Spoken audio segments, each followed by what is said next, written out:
인사했으면 좋겠습니다. 하나님은 당신을 사랑하십니다. 하나님은 당신을 사랑하십니다. 또 한번 인사하실까요? 하나님은 당신에게 은혜 베푸시기를 원하십니다. 하나님은 당신에게 은혜 베푸시기를 원하십니다. 예배를 통하여 예배는 은혜를 풍성히 누리시는 우리 모두가 되었으면 좋겠습니다. 우리 지난주 사역 잠깐 나누도록 하겠습니다. 지난주에는 삼초원 초원 모임이 있었습니다. 우리 김정희 장로님 댁에서 함께 모였는데요. 목자들이 함께 말씀을 나누고 기도 제목 나누고 또 기도하는 은혜 시간이 되었습니다. 여러분 목장 안에서도 함께 말씀을 나누고 또 기도를 나누는 가운데 하나님의 살아계심을 늘 경험하시는 우리 갈릴리 성도들 되었으면 좋겠습니다. 그리고 지난 금요일은 홍태환 목사님께서 금요 집회를 섬겨주셨습니다. 여러분들이 마음 모아주시고 또 헌금 모아주셔서 섬겼던 귀한 교회인데요. 목사님 오셔서 인생 역전이라는 제목으로 함께 말씀을 나누어 주셨는데 야곱의 스토리를 풀어서 함께 말씀 나누어 주셨습니다. 참 큰 은혜가 되었고 또 그 말씀을 붙잡는 시간이 되었습니다. 여러분 때를 어떤지 못 어떤지 기도의 자리 또 말씀의 자리에서 마음을 다 그리고 함께 참여하심으로 은혜를 누리시는 우리 갈릴리 성도들 되었으면 좋겠습니다. 그래서 금요 집회뿐만 아니라 또 우리 새벽 기도의 자리에서도 함께 말씀으로 은혜를 누리는 우리 성도들 되었으면 좋겠습니다. 자, 말씀 받도록 하겠습니다. 여러분 오늘은 교회력으로 종교개혁주일입니다. 여러분 종교개혁주일 여러분 잘 들어보셨을 텐데요. 종교개혁주일은 종교개혁을 기념하고 개혁의 정신을 되새기기 위하여 드려지는 주일이다라고 생각하시면 됩니다. 매년 10월 마지막 주일을 지키면서 이제 종교주일로 드려지게 되는데 이날엔 특히 마르틴 루터가 1517년 10월 31일 날 독일 비텐베르크 성당 문에 95개 조항으로 게시하면서 종교개혁의 불씨가 시작되어지고 그 불씨로 인하여서 교회가 변화와 또 개혁이 이루어지는 그러한 모습들을 우리는 보게 됩니다.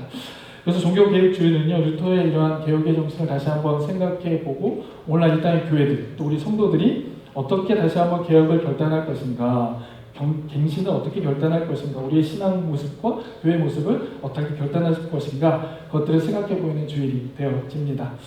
여러분 그러한 의미에서 2024년은요 종교개혁주의를 드리면서 특별한 의미가 있다고 저는 생각을 합니다. 어떤 의미냐면 여러분 혹시 한국 시간으로 어제인데요 12.7 다음 슬라이드 보여주시면 우리 악법 저지를 위한 200만 연합 예배가 있었습니다. 예, 유튜브로도 함께 참여했었는데 혹시 예배 참여하신 분 계신가요? 어제? 네, 감사합니다. 네, 저희 가족들, 저희 아이들과 함께 예배했습니다. 함께 찬양하고, 함께 말씀을 나누고, 함께 기도했습니다. 그러면서 마음에 소원이 하나 생겼어요. 저렇게 한 번 모여서 갱신을 결단하고 그 은혜로 나아가는 것이 아니라 이러한 개혁과 갱신의 결단들이 계속 지속되었으면 좋겠다. 또 바라기는 그 은혜의 역사들이 우리 밴쿠버 땅에서 또 미주 거쳐서 또 우리를 통해서 많은 열방에까지 그런 믿음의 결단들이 일어나면 좋겠다라는 생각을 해보게 되었습니다. 이처럼 신앙의 개혁 또 거룩을 위한 결단은 우리 성도들에게 굉장히 중요합니다. 오늘 하루 내 삶 가운데 그러한 신앙의 결단을 어떻게 하느냐에 따라서 주님 앞에 영광이 되기도 하고 하나님의 영광을 가리기도 합니다. 우리가 한 해를 살아가면서도 어떠한 결단을 하느냐에 따라서 믿음의 결단을 하느냐에 따라서 신앙의 결단을 주 앞에 드느냐에 따라서 우리의 열매가 달라지는 것을 보게 되죠.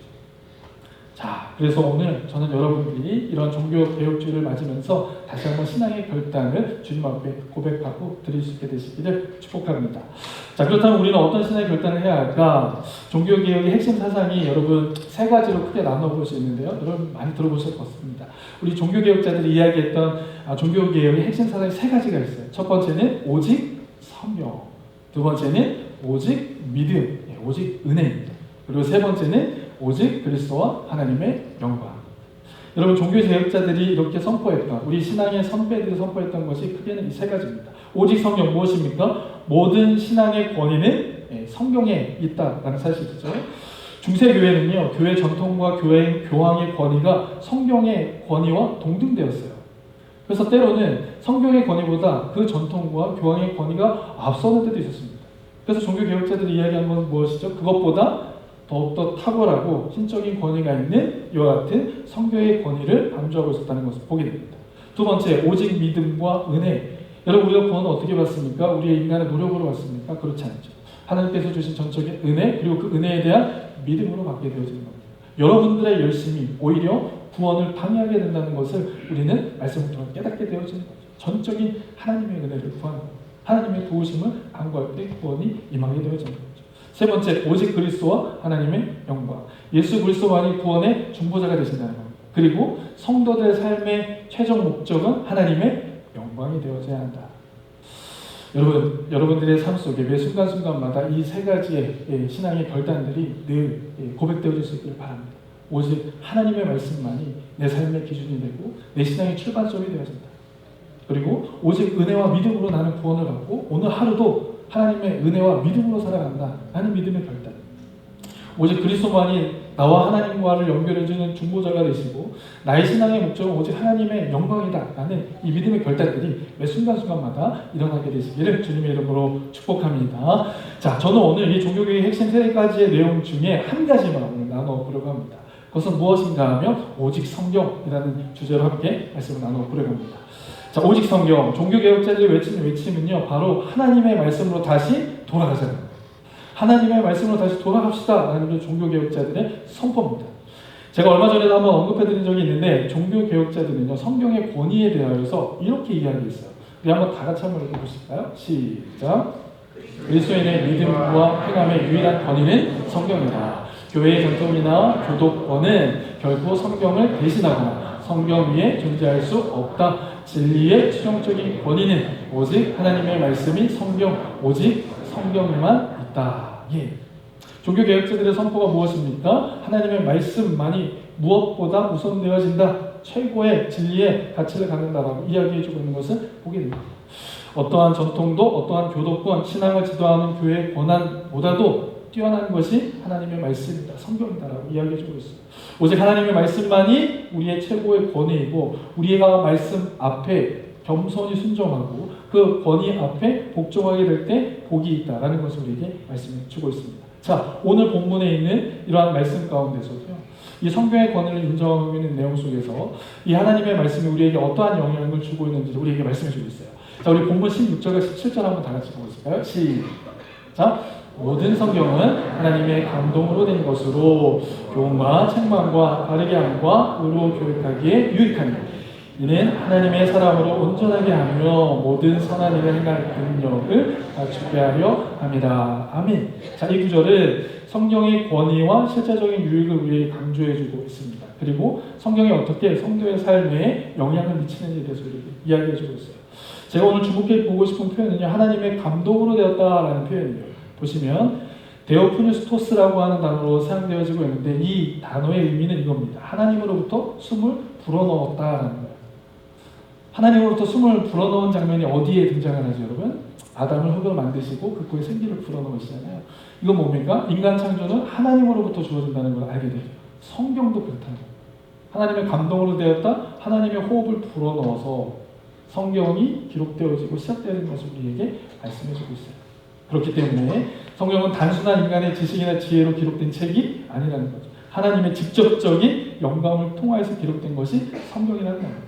그리고 모든 성경이라는 표현이 있잖아요. 이것은 신약과 구약, 모든 성경, 성경의 66권의 모든 성경이 하나님의 손길을 통하여서 하나님의 호흡을 통하여서 기록되었다고 우리에게 말씀해주고 있습니다. 따라서 여러분 성경에는요 우리 인생의 삶의 여러 가지 문제들, 어떤 문제들입니까? 생명과 죽음의 문제, 그리고 도덕적인 문제와 윤리적인 문제, 그리고 고통과 행복의 문제에 대한 해답이 어디에 있습니까? 성경에 있습니다. 우리를 만드신 그 하나님께서 그 성경을 기록하셔서 그 문제를 해결하실 수 있도록 우리에게 말씀하셨다는 거예요. 뿐만 아니라 오늘 본문 16절 후반절에 있는 말씀에 보면 성경의 성도들이 실제적으로 이러한 유익이 있다고 얘기해줘요. 교훈과 책망과 바르게 함과 의로 교육하기에 유익하다. 이는 성경의 단지 읽고 배우는 것에 멈추는 것이 아니라 우리의 삶을 새롭게 바꾼다는 의미를 가지고 있습니다. 제가 이 내용은 자세히 설명하지 않을게요. 자, 더 나아가서 성경은요, 성도들을 어떻게 합니까? 온전하게 하며 선한 일을 행하게 하기 위하여 적합하게 되어졌다라고 말합니다. 17절. 이는 하나님의 사람으로 온전하게 하며 모든 선한 일을 행할 능력을 갖추게 하려 합니다.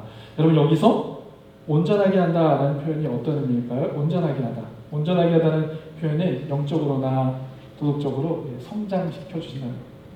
그래서 누구에게도 부끄러움 나가지 않는 그만큼의 성장의 위치를 얻게 된다는 거예요. 모든 선한 일은 무엇입니까? 하나님이 기뻐하시는 일, 그것을 행할 수 있는 능력을 주시겠다는 사실입니다. 여러분, 사랑하는 성도 여러분, 우리 성도들로 하여금 온전하게 하고 선한 일을 행할 수 있는 능력을 갖추면 이 성경 마음 깊이 사랑하시고 그 성경의 가르침을 따라 순종의 삶을 살아가실 수 있는 저 여러분 되어줄 수 있기를 주 예수 그리스도의 이름으로 간절히 축복합니다. 이 종교개혁주의래요. 다시 한번 하나님의 말씀의 권위를 우리가 인정하고 그 권위 아래 복종하기로 결단할 수 있는 저와 여러분들 되시길 바라요. 우리 옆에 계신 분들하고 한번 인사하실까요? 성경의 권위에 복종합시다. 시작. 성경의 권위에 아멘. 아멘. 여러분 찬송가 199장, 예, 통합 찬송가로는 254장 어떤 찬송인지 혹시 아시나요? 우리 반주자님 여기 계시네요. 어떤 찬송? 찬양팀 우리 예배팀 찬송가 199장. 제가 내년부터는 이제 우리 찬송가를 좀 많이 부르도록 하겠습니다. 199장 나의 사랑하는 채. 그 다음은요 비록 헤어졌으나 어머님의 무릎 위에 앉아서 재미있게 듣던 말 사랑합니다. 이 성경 심히 사랑합니다. 여러분 찬송가 고백이에요.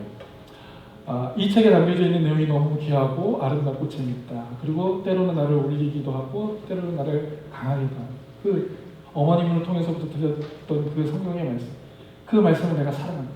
여러분 그 고백이 또 결단이 저와 여러분들의 고백의 결단이 되어줄 수 있기를 주님의 이름으로 축복합니다. 그래서 제가 질문 하나 드려볼게요. 혹시 오늘 오실 때 성경책 가져오시면 성경책. 예, 한번 손 들어보세요. 이거 상 드려야 돼요. 상. 네. 제가 상 드리겠습니다. 여러분 종교개혁주의를 맞아서 다시 한번 결단해 보시면 좋겠습니다. 물론 우리가 편의상 이렇게 성경 보실 수 있고 하실 수 있지만 그 성경을 사랑하는 겁니다. 물론 그 성경 자체가 어떤 권위가 있는 건 아니지만 그 성경이 하나님의 말씀이라는 것 때문에 우리는 그 성경을 사랑하는 거 아닙니다. 주일날 올 때 탁탁 치고 오는 게 아니고 먼지 터는 거 아니고요. 일주일 내내 하나님의 말씀을 함께하고 또 주님의 몸된 교회 오를 때 그 말씀, 사랑하는 그 말씀을 가지고 옵니다. 그 사랑을 더 깊이 사랑하고 또 그 하나님의 말씀의 권위 앞에 실제적으로 복종의 삶을 살아갈 수 있는 저와 여러분 되실 수 있기를 주님의 이름으로 축복합니다. 자, 그런가 하면 이제는 성경이 우리에게 주는 유익에 대해서 제가 간단하게 말씀 좀 드리려고 합니다. 성경은 우리에게 다양한 유익을 주고 있는데 제가 오늘 5가지만 선택해서 우리 함께 성도들과 나누길 원하거든요. 혹시 노트하실 분들이 계시면 한번 노트하셔서 우리 갈릴리 모든 성도들이 함께 성경은 이렇게 우리에게 이러한 유익을 주는구나 함께 그 은혜를 누리실 수 있게 되시기를 바랍니다. 첫 번째, 성경 우리에게 어떠한 유익을 줍니까? 변화와 성숙의 능력이 있음을 우리에게 말씀합니다. 여러분 하나님의 말씀은요 성도의 삶을 어떻게 합니까? 변화시키는 능력이 있어요. 히브리서 4장 11절 하나님의 말씀은 살아있고 활력이 있어 생동력이 있어서 좌우의 날선 검보다 더 예리하다고 했습니다. 그래서 홍과 영과 관절과 골수가 찔러 쪼개고 우리의 악한 생각까지도 어떻게 한다고 했습니까? 그것을 부서뜨리는 거예요. 여러분 하나님의 말씀은 어떤 능력이 있습니까? 우리의 죄악된 생각, 악한 생각들을 찔러 쪼개는 겁니다. 파괴하는 거예요. 그리고 우리의 생각을 돌이켜서 하나님 앞으로 나아가게 한다라는 겁니다. 여러분 기독교 신앙의 능력이 있는 이유가 무엇인지 아십니까? 하나님의 말씀 앞에 내가 깨닫고 그것으로 회개하고 돌아가기 때문에 변화의 능력이기 때문에 기독교의 능력이 있는 겁니다. 여러분 이사야서 선지자가 뭐라고 말씀하죠? 이렇게 말씀하십니다. 우리 하나님 백성들이 이 땅에서 하는 사람 다 양 같다는 겁니다. 그들은 다 양 같아서 그릇 행할 자기가 행하기 원하는 대로 간다는 겁니다. 죄악된 길로 간다는 거예요. 그래서 우리 인간 스스로는 내가 죄를 짓고 있는지 그렇지 않으면 알 수 없다는 겁니다. 언제 합니까? 영광의 빛, 지혜, 진리의 말씀이 내게 비춰질 때 그때 아는 겁니다. 내가 범죄한 가운데 있고 내 생각과 마음이 하나님의 영광을 가리고 그때 아는 겁니다. 여러분 사도 바울이 예수 믿는 사람들을 핍박하러 다메섹 길에 가다 거기서 누구를 만납니까? 빛 대신 주님을 만나죠. 말씀 대신 주님을 만났을 때 그때 사도 바울이 자기 스스로가 죄인이라는 걸 알게 되는 겁니다. 그리고 그 자리에서 변화되는 겁니다. 여러분 주의 말씀이 우리에게 비춰질 때 우리의 죄악이 드러나고 우리로 변화되게 만드는 겁니다. 여러분 이 은혜가 여러분들의 삶 가운데 늘 되시기를 주님을 축복합니다. 하나님의 말씀이 내게 들려줄 때요 나의 위로의 말씀, 격려의 말씀만 듣는 게 아니라 때로는 내 말씀 가운데 내 마음과 생각을 찔러 쪼개고 완전히 깨트려 부숴서 나로 하여금 무릎 꿇게 하시는 말씀까지도 받아낼 수 있는 그래서 나를 변화시키시는 하나님의 놀라운 은혜를 경험하게 되어질 수 있는 우리 가정의 성도가 되어질 수 있기를 축복합니다. 그리고 그 말씀은 어떤 능력이 있습니까? 우리 성장케 하는 능력이 있어요. 베드로전서 2장 2절 말씀을 한번 보실까요? 베드로전서 2장입니다. 다 같이 읽겠습니다. 시작. 갓난 아이들같이 순전하고 신령한 것을 사모하라. 이는 그로 말미암아 너희로 구원에 이르도록 자라게 하려 합니다. 아멘. 순전하고 신령한 것이 무엇입니까? 바로 성경 말씀이죠. 갓난 아이와 같이 순전하고 신령한 것을 사모하라. 그것을 받아 먹으라는 겁니다. 그러면 구원에 이르는 자라게 하는 성장의 역사를 보게 되는 거죠. 여러분 자녀들을 키워보셨으니까 알 텐데 어린아이들이 엄마의 젖을 빨 때 어떻게 빨죠? 이마에 땀이 흐를 정도로 아주 강한 사모함으로 빨지 않습니까? 우리가 하나님의 말씀을 받을 때 자세가 이런 자세라는 거죠. 하나님의 말씀을 우리가 받고 강함의 사모함으로 받으면 그 말씀을 받고는 성장하게 되어지는 겁니다. 여러분 매주 예배하는 그 자리에서 목장에서 나누는 말씀을 통해서 여러분 성장을 경험케 되어질 수 있기를 바랍니다. 하나님의 말씀을 나눌 때 한 단어 한 단어가 한 구절 한 구절이 한 문단 한 문단이 정말 나의 것이 되어서 내 삶을 새롭게 변화시키는 그 능력, 그것을 경험케 되어지는 저와 여러분들이 될 수 있습니다. 자, 두 번째, 성경은 우리에게 어떠한 유익을 줍니까? 우리의 영혼을 인도하십니다. 하나님의 말씀은요, 성도의 삶의 방향을 제시해주고, 알려주고, 인도해 주시는 거죠. 그래서 시편 기자가 시편 119편 105절에 이런 말씀하잖아요. 함께 읽겠습니다. 시작! 주의 말씀은 내 발의 등이요, 내 길의 빛입니다. 그렇습니다. 성경은요, 우리의 삶에 다양한 문제들, 다양한 상황들에 무엇이 옳은지, 무엇이 그른지를 분별할 수 있도록 우리에게 가르쳐 주시는 거예요. 인도하는 겁니다. 지혜의 길이 어딘지, 생명의 길이 어딘지를 우리에게 말씀해 주십니다. 죽음의 길이, 멸망의 길이 어딘지 우리에게 알려주셔서 가야 할 것과 멈춰야 될 것을 알게 하시는 거죠. 머리를 들 때와 머리를 숙여서 겸손히 하나님의 뜻을 구할 때를 알게 하십니다. 싸워야 할 때와 품어야 할 때를 주님께서 우리에게 말씀해 주신다는 사실을 인도하십니다. 여러분 이 은혜를, 이 유익을 누리실 수 있기를 바라요. 자, 우리 청년들은 우리 형제와 자매들을 놓고 기도하잖아요. 이 형제가 정말 주님께서 내게 맡겨주신 형제입니까? 붙여주신 아멘입니까? 어제도 한 청년들과 이렇게 교제하다가 그런 얘기를 나눴어요. 어떻게 이걸 알 수 있는가? 주님만 아십니다. 그래서 기도하는 거예요. 주님께서 내 삶을 어떻게 인도하시는가? 주님만 아십니다. 그리고 그것이 가장 빠른 해답이 되어집니다. 우리 인생에 인도자 되시는 그 하나님한테 우리는 간구합니다. 그래서 그 하나님의 인도하심을 따라 살아가는 것, 그것이 말씀을 경험하고 누리는 삶이 되어주는 것입니다. 세 번째, 하나님의 말씀이 우리에게 어떤 유익을 줍니까? 시험과 유혹을 이기는 힘이 되어진다는 사실입니다. 하나님의 말씀은요, 성도가 유혹을 받을 때, 시험을 받을 때 그것을 이길 수 있는 능력을 제공해 주는 거예요. 에베소서 6장 13절 한번 읽어볼까요? 시작! 그러므로 하나님의 전신갑주를 취하라. 이는 악한 날에 너희가 능히 대적하고 모든 일을 행한 후에 서기 위함이라. 자, 보세요. 하나님께서 뭐라고 말씀하십니까? 너희는 전신갑주를 입으라 라고 말합니다. 왜요? 우리가 예수 그리스도를 영접하고 믿는 순간 우리는 영적인 전쟁 가운데 들어갑니다. 이제는 내 자신이 내 삶의 주인이 아니라 하나님이 내 삶의 주인이 되심을 고백하는 거기 때문에 이 땅에서 믿음의 싸움을 싸우게 되어져 있습니다. 그리고 영적인 시험과 도전을 받게 되어져 있는 거죠. 그래서 어떻게 이깁니까? 17절에 구원의 투구와 성령의 검, 곧 하나님의 말씀을 가지라. 우리는 하나님의 말씀만으로 이러한 세상의 유혹과 도전을 이길 수 있다는 거죠. 자, 제가 여담인데요. 군생활하는 가운데 제가 신병교육대에 들어가서 참 많이 어려웠습니다.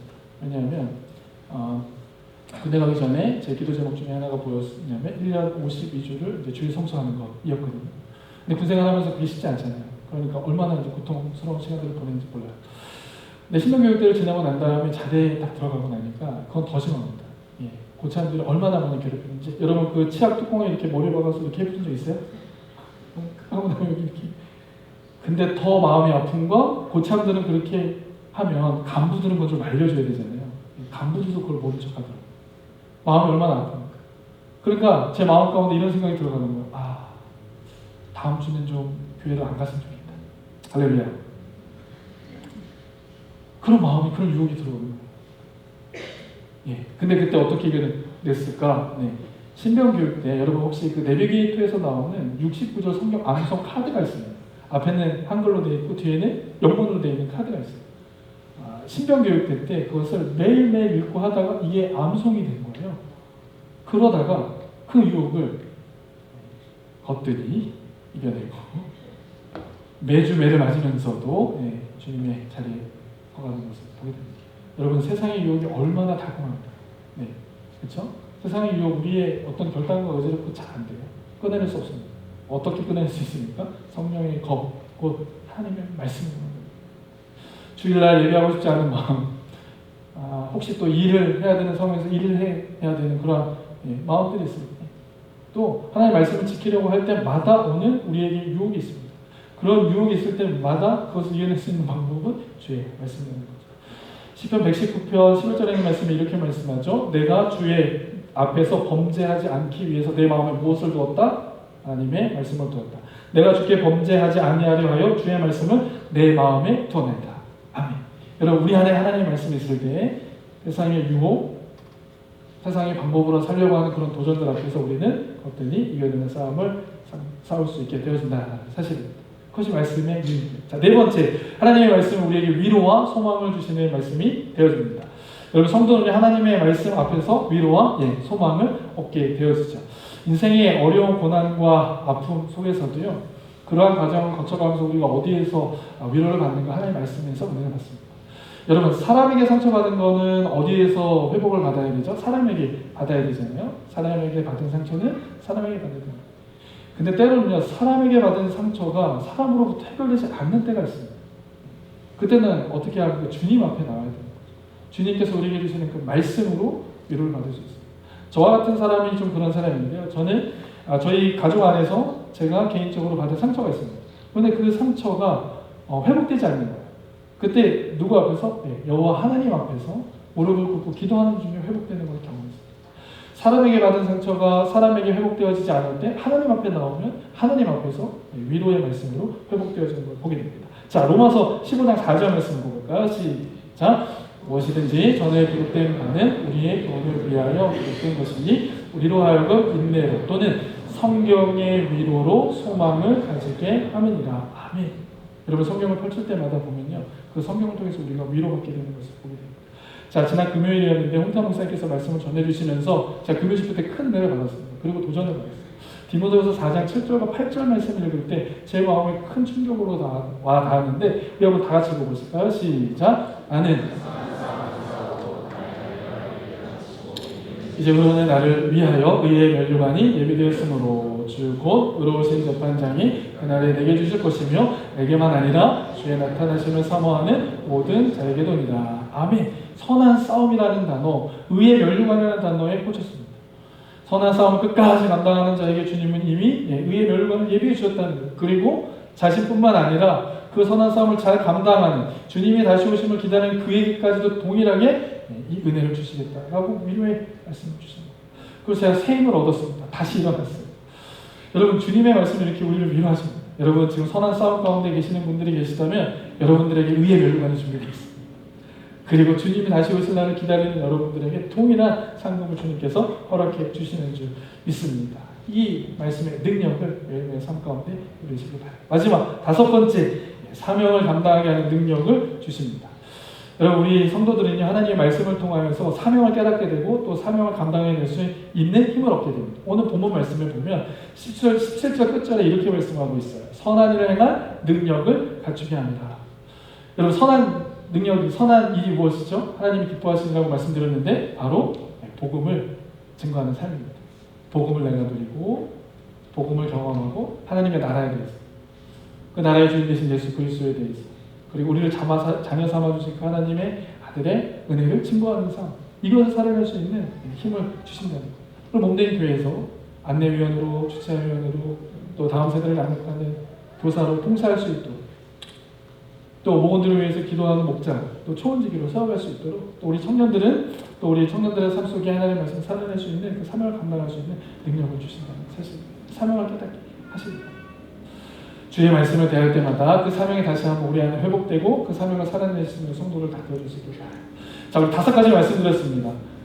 더 많은 능력들이 있습니다. 하나님의 말씀에는. 그러나 우리가 5가지를 선택해서 우리 성도들 함께 누리길 원하는 거예요. 첫 번째는 어떤 능력이었습니까? 변화와 성숙의 능력입니다. 주의 말씀은 우리를 찔러 쪼개는 겁니다. 우리의 죄악들을 찔러 헤집어서 다시 한번 새 생명을 얻게 하는 거예요. 또 변화의 성숙의 삶으로 나아가게 합니다. 우리를 인도하십니다. 무엇이 바른 길인지, 무엇이 그른 길인지를 우리를 분별케 하신다는 것. 시험과 유혹을 이기게 하는 능력이 됩니다. 우리가 시험에 넘어질 수 있습니다. 그러나 주의 말씀을 다시 일어서야 하는 것입니다. 위로와 소망을 주는 말씀이 됩니다. 의의 면류관이 있다. 그 믿음의 긍주를 끝까지 감당하라고 말씀하시죠. 사명을 감당할 수 있는 능력을 주시는 말씀이 됩니다. 자, 결론 세 번째. 그래서 여러분이 말씀의 능력을 경험하기 위해서, 그 권위를 인정하기 위해서 우리는 어떻게 해야 합니까? 저를 한번 따라해 주시겠어요? 말씀으로 돌아가자.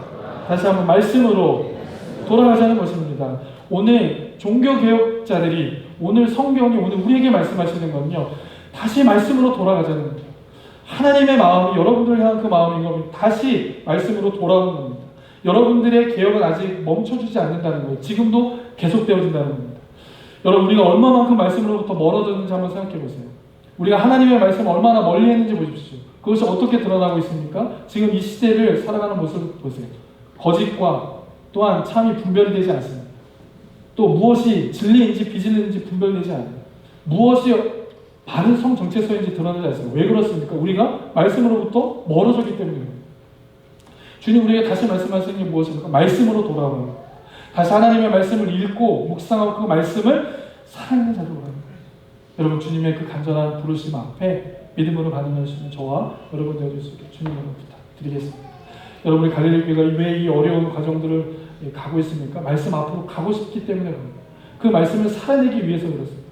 하나님 앞에서 하나님을 경외함으로 그 말씀 한 절 한 절 때문에 살아내기 위해서 가는 겁니다. 어떤 성도들은 이 갈릴리 교회 그냥 거쳐가는 성도일 수도 있어요. 어떤 성도들은, 어떤 청년들은 그냥 거쳐가는 청년도 있습니다. 그 이후에 여러분들의 삶 가운데 그 말씀 한 절 때문에 여러분들의 생명을 살아낼 수 있기를 주님의 축복합니다. 주님께서 우리에게 원하시는 게 뭐예요? 다시 말씀으로 돌아오는 거예요.